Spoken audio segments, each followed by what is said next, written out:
Hi, my name is Jon Kean. I am the writer, director, producer of the documentary film After Auschwitz. So the film After Auschwitz came about from a simple realization that I had 15 years ago when I started making a different movie. And the realization was that liberation was not a good day. And that blew me away that I had never thought of that.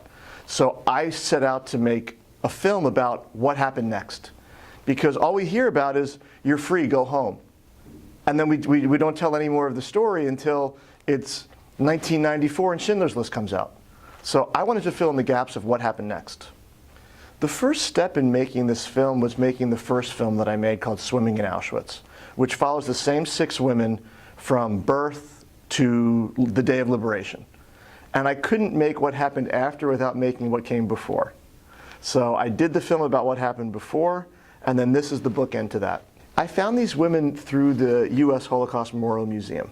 So what they do, they have a database of everybody, survivors that want to be registered on this list. And I only reached out to survivors in the LA area, which is where I live. And I sent letters to 1,200 people, got 300 responses. I spoke to all 300 who picked up the phone. And then I chose 18 people to film on camera. And of those 18, the stories of these 6 women just jumped out at me because 1, they're amazing. They're amazing on camera. And 2, we never hear stories of war from female points of view. So those 2 things made me feel I was doing something different.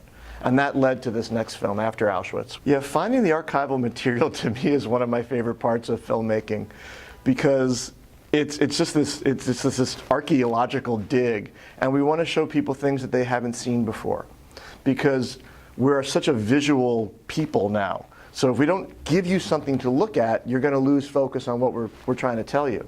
But we can't show you what you've seen before because then you're going to tune out also.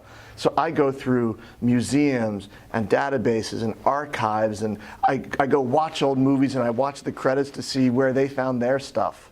Or I'll see something and send it to historians, do you know where this is from? So I really enjoy that part, and this internet thing has made that so much easier than it was 15 years ago when you used to look at tapes. You plug in tapes and start hitting fast forward. So it's gotten a lot easier.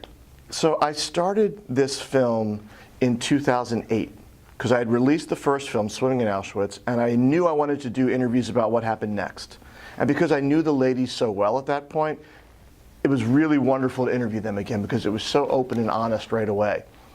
I put everything on the shelf for a few years because I just didn't have the there's a limit to how often you can go back into this world. So I took a break. 3 of the ladies passed away. And then I felt more of an urgency to complete the film before anybody else passed away. And then from that point, it took about 3.5 years to really consolidate 420 years of life into an 80-minute film. It's funny that when we talk about Holocaust survivors, we don't talk a lot about 2nd and 3rd generation. And I've been able to meet with a lot of 2nd and 3rd generation with this film. For the 2nd generation, I get a lot of, this explains so much about my parents that they never communicated to me. From the 3rd generation, they came up with more openness, and they're so eager and so anxious to carry the mantle for their grandparents that they really embraced the film because for them, they didn't know to ask all the questions. So for a lot of them, this gives them material that they never knew. I got into theater very young, and I was always around it. I grew up in Philadelphia. We always did New York trips to see musicals and plays and the orchestra, and I'd rather play football with my friends. My mom always dragged us to here. And I graduated college, worked as a professional actor for 8 years. I ran a theater company in LA for 7 of those years. Got into directing because I thought it would be, not that it would be easier, but something different. There's no easy path, but I've always been around performing and audiences, and it's just, I keep finding new things to do with it. So I don't know what's next on the journey, but right now it's documentary and research based, and I love what I'm doing right now. We opened Friday, April 20th in New York for a one week run. We'll find out tomorrow if we get extended, we hope. And then we open in South Florida, Dallas, Philadelphia, Washington, D.C. area, San Francisco, and then Los Angeles on May 4th. So the next 4 weeks we will be across the United States. Then the goal is to expand the film out more from there. So I'm hoping that we'll be in 50 to 60 theaters by June. We're in New York at the AMC Empire 25. which is in Times Square, which I was watching the film yesterday, and there's a clip of the day the war ended in Europe, and the clip is of New York in Times Square. And it never dawned on me that we're showing the film where this event occurred, where Americans are cheering, cheering, cheering the end of war as if life just goes on.